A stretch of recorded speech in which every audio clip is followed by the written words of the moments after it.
Thank you, everybody, for coming to the Aaron Torres Podcast YouTube page. I do have one quick favor before we get to the video that you came here for, and that is very simply this. You see that little red subscribe button below this video?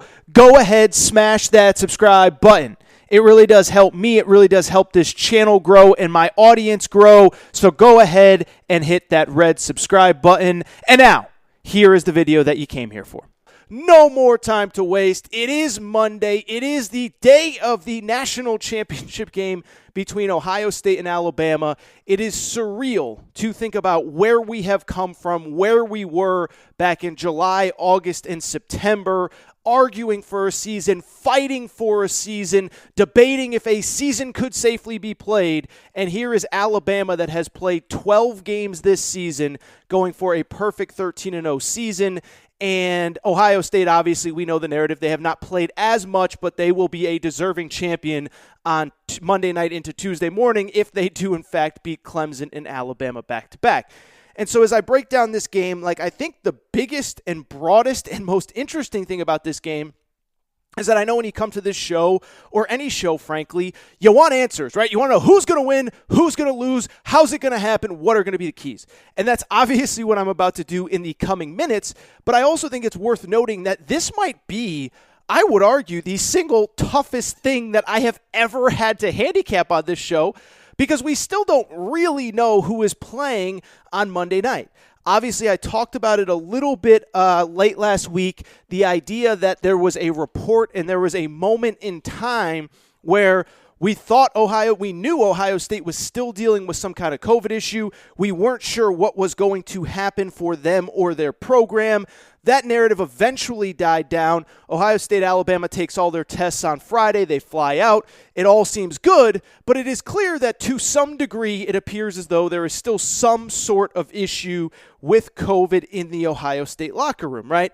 And so obviously if they're missing players in the biggest game of the season against the best team they'll play all year, then yeah, that does change how we handicap this game, right?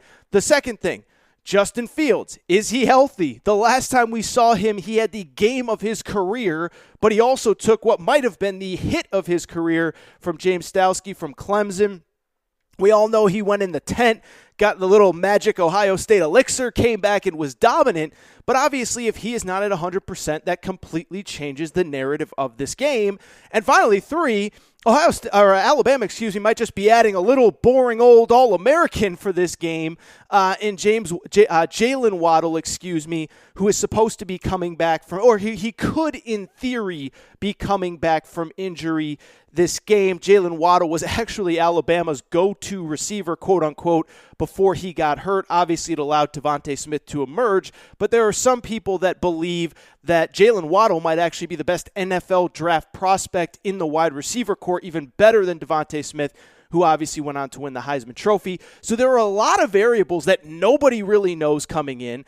But kind of one by one, what I would just say really quick is, as best as I understand it, Ohio State is mostly healthy and ready to play. Now, my understanding as I record here, like I said, about 6 Eastern on Sunday night, is that they should be mostly good to go. They could miss one or two guys, but we know how it has gone all season, and this is always subject to change. And so I don't want you to listen to what I'm about to say in the next 15 minutes and say, Torres told me they're going to be safe, and then 10 minutes before kickoff, we have 20 guys or 10 guys or 8 guys or whoever missing. But as best I know, Ohio State will be pretty close to full strength.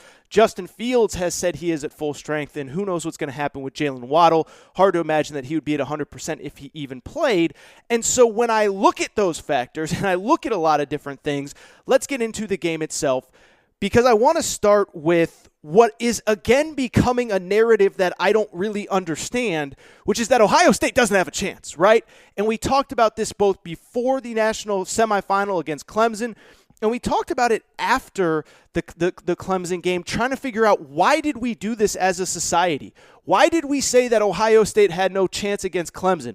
Why did we treat them like they're sisters of the poor or some lowly group of 5 team that had no chance against Clemson?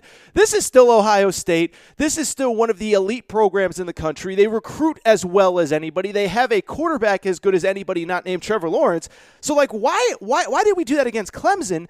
And as I look forward to this Alabama game, Doesn't it kind of feel the same, right? Like going into that Clemson game, it was just like everybody was just conceding the game to Clemson, and it was a default Clemson-Alabama national championship game. And as I look at this one, I kind of feel the same. Alabama opened as about a 7.5 point favorite. It has been bet up to 8.5 at this point, which means that Alabama is favored to win, not only win, but win by more than a touchdown.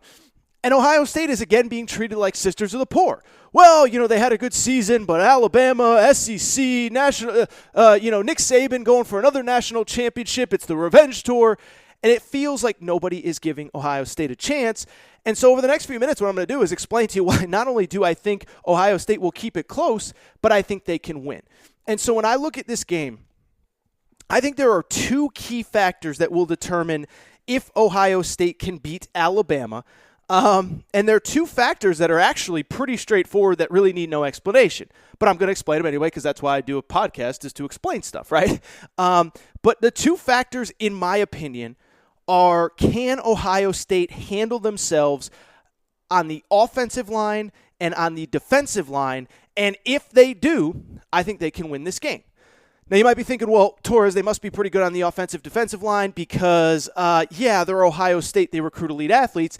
That is fair, but they have had questions on both, which is why I'm bringing them up. First of all, offensively, look, they need to be great on the offensive line for two very simple reasons. The first one is you got to give Justin Fields time. And Justin Fields, I think part of the reason that there was doubt about Justin Fields coming in to the semifinal against Clemson is that he didn't look as dominant or as great as he was a season ago when he obviously led Ohio State to the playoff when they lost to Clemson last season. If you go back to that season, Justin Fields just put up not only a great season, but really a historical one a year ago, finishing with 41 touchdown passes and 3 interceptions. Well, this year he's come back down to earth, 21 touchdowns, 6 interceptions, and it has been clear that if you can get pressure on Justin Fields, you can get him to make mistakes with the football. Now, that's not a criticism of Justin Fields. I think he's the second best NFL quarterback in this college class, right behind Trevor Lawrence. I think he should be the number 2 pick. If I was the New York Jets, I would take him. But the fact remains is that if you can get pressure on Justin Fields, he does make mistakes with the football. He had 6 interceptions this year. He only again threw 3 last year. And if you look not only at the fact that he had 6 interceptions, but that who he threw them against, it's pretty clear that against elite defenses, he hasn't been great.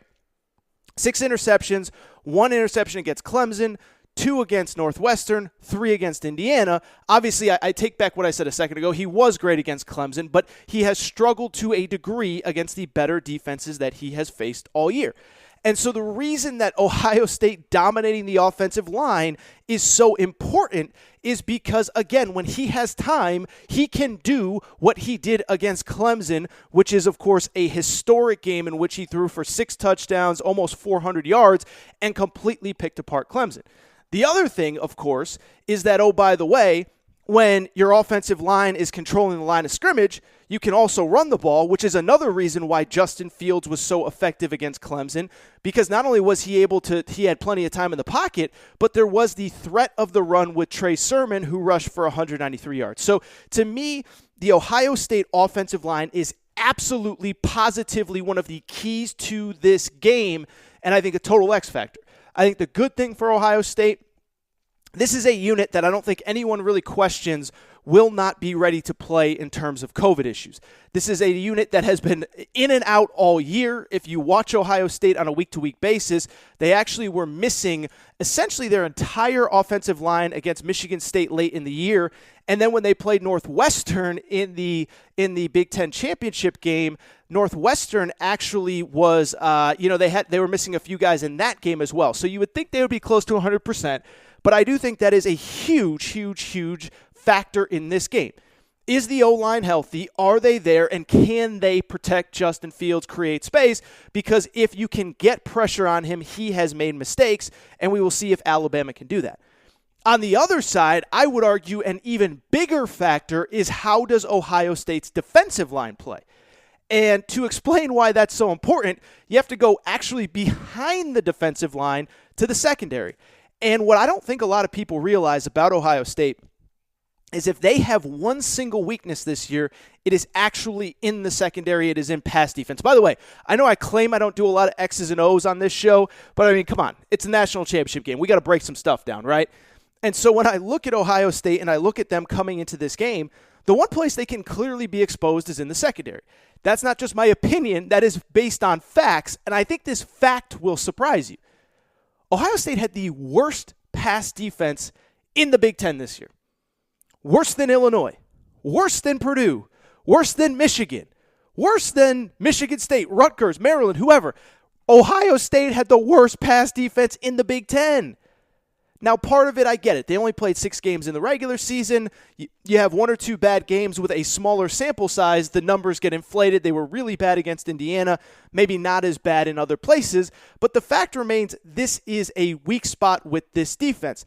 But with that said, there is an important caveat that comes with it. They weren't exposed against Trevor Lawrence because the D-line was really good. And so that's why I bring up the D-line in this game, is because you have to get pressure on Mac Jones. You have to make him uncomfortable. You have to make him make tough throws on the run, because if you let him sit there in the pocket all game long and pitch and catch and throw to Devontae Smith, Miller Forrestall, the tight end, Najee Harris out of the backfield, he's going to pick you apart, and he is going to do what Bama has done to everybody all season, which is move the ball and put points up on the board. So for Ohio State, that is absolutely key. And by the way, that is absolutely why they beat Clemson. Yes, part of it was that Justin Fields was unbelievable, played the game of his life, was deserving of all the praise that he got.